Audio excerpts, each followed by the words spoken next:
哎，你说这外国爸爸会带孩子不？这不最近我回国了吗？很多人问我，彩玲这外国爹带孩子你能放心吗？咱说实话啊，我这大胖媳妇作为一个胖子，她不是个好胖子，但是作为一个媳妇儿，她是个好媳妇儿。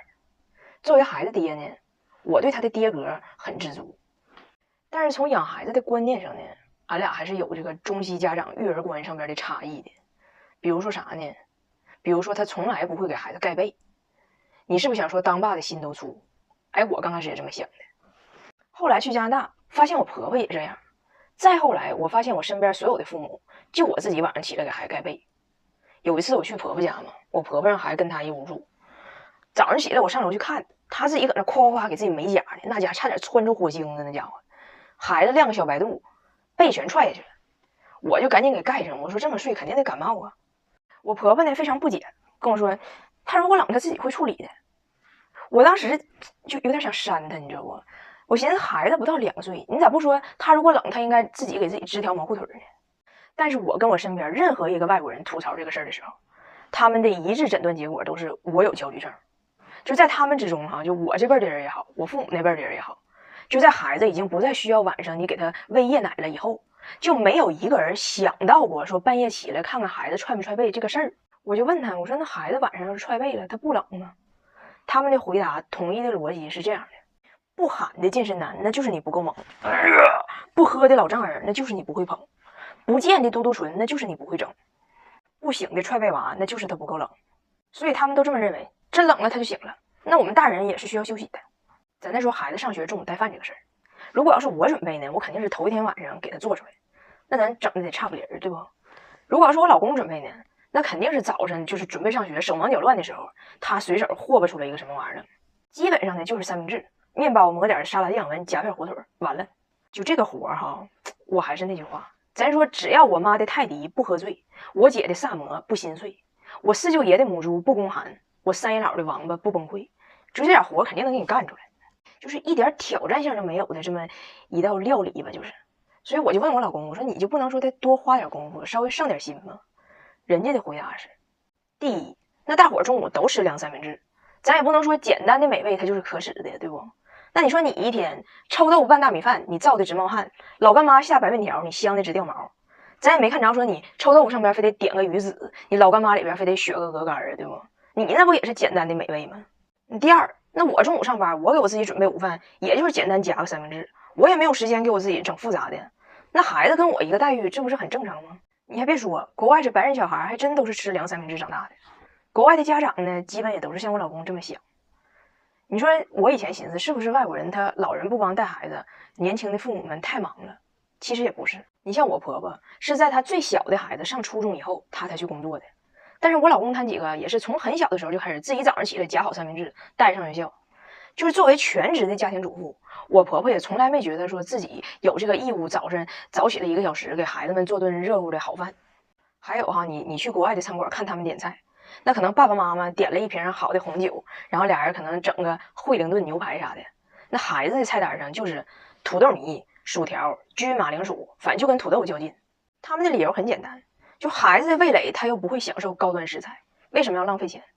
我有个朋友，他以前是给这个有钱人做旅行定制的，他跟我说他这些客户就这些英国有钱人呗，大多数全家旅行的时候，夫妻坐头等舱，后边跟一帮孩子全坐经济舱，理由也是一样，他们又不懂得怎么享受头等舱，领他们度假他们已经很幸运了。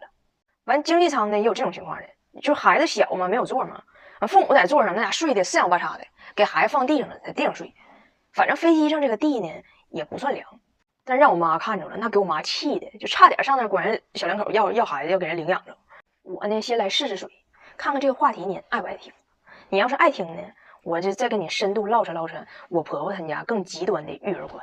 哎，对了，忘告你了，我隔离结束了，我出来了。哎，这屋什么味儿啊？自由。哎，我最近对东北优秀的中老年女性进行了深刻的洞察，我想问一下你们的妈妈有没有以下症状？首先第一点，你们的妈妈拿不拿宾馆牙刷？在这个领域，我妈在大中华地区肯定是拿过锦旗。酒店用品一把抓，横扫宾馆小牙刷。年过60伸手节，掏空一次性拖鞋。我前段时间不住酒店吗？我妈来看我，有一天我给前台打电话，我跟酒店说我要2副牙刷，酒店前台说：“对不起，张女士，我们酒店客房的上限就是每个房间2个人，一天提供4套牙具。而你们房间的黄女士今天已经拿走9套牙刷、8套拖鞋了，我们实在是不方便再提供了呢。”我当时真是特别尴尬，我赶紧跟人解释，我说：“呀，黄女士这2年确实是说60嘴顺嘛，就是一出门就长牙，现在70多颗了，很费牙刷，你理解一下。”我就不懂了，我就问他，我说：“我给你买的好几百块钱电动牙刷你不用，你划了这一次性牙刷干啥呀？家里好几百个。”我妈说：“我刷狗。”但是常在江边走，哪能不湿鞋，对不？我妈也正岔劈过。我刚生完孩子那天在宾馆，发现我忘带牙具了，没法洗漱。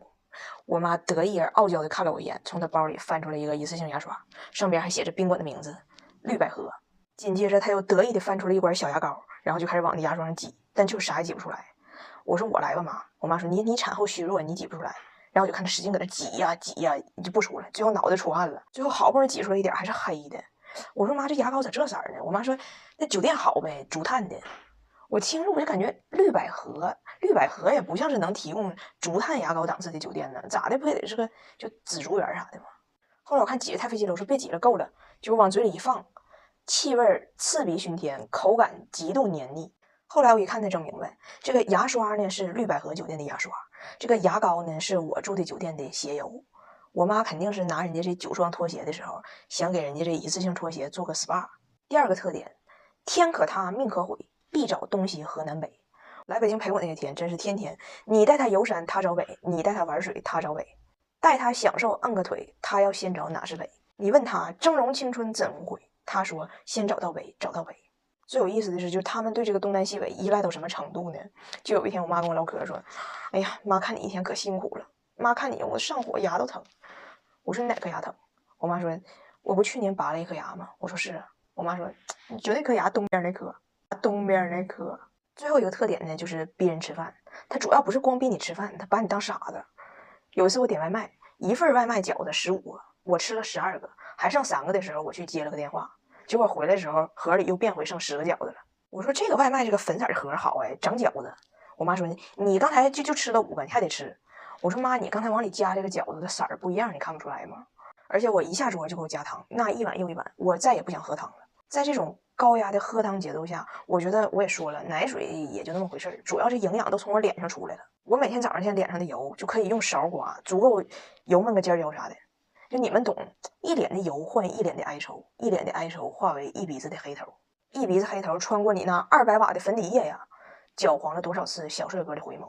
我没办法了，结婚了只能远离红尘。你们要加油，毛孔大，几率小，转角的爱情不好找。所以呢，这个氨基酸泥我每周必来用一次。它用的是神奇的泥浆微粒来吸附油脂和黑头。为啥用这个泥浆呢？因为它是芋泥法。知识点啊，泥浆越细，清洁力就越强。这个泥浆细的像雾一样，能把皮肤里的脏东西都给薅出来。这里边有15种氨基酸，能快速渗透，给肌肤补水保湿，深层清洁，但是温和，没有刺痛感，不用担心上脸紧绷，就出现小时候被咱们的奶奶用劣质肥皂搓脸，就深层结大发了，给脸洗脆了，就嘴都不会张了那种感觉。用完之后，哎呀，感觉自己皮肤陷入了不了情，好像融化的冰激凌。很多孕妇、产妇啥的想做清洁，但是不放心成分，怕刺激。这个面膜温和无添加，没有致痘、致敏和孕妇不适应的成分，敏感肌也可以使用。这黑头刮的还挺解压。你们的母亲们是否也一边找着北，一边拿着牙刷呢？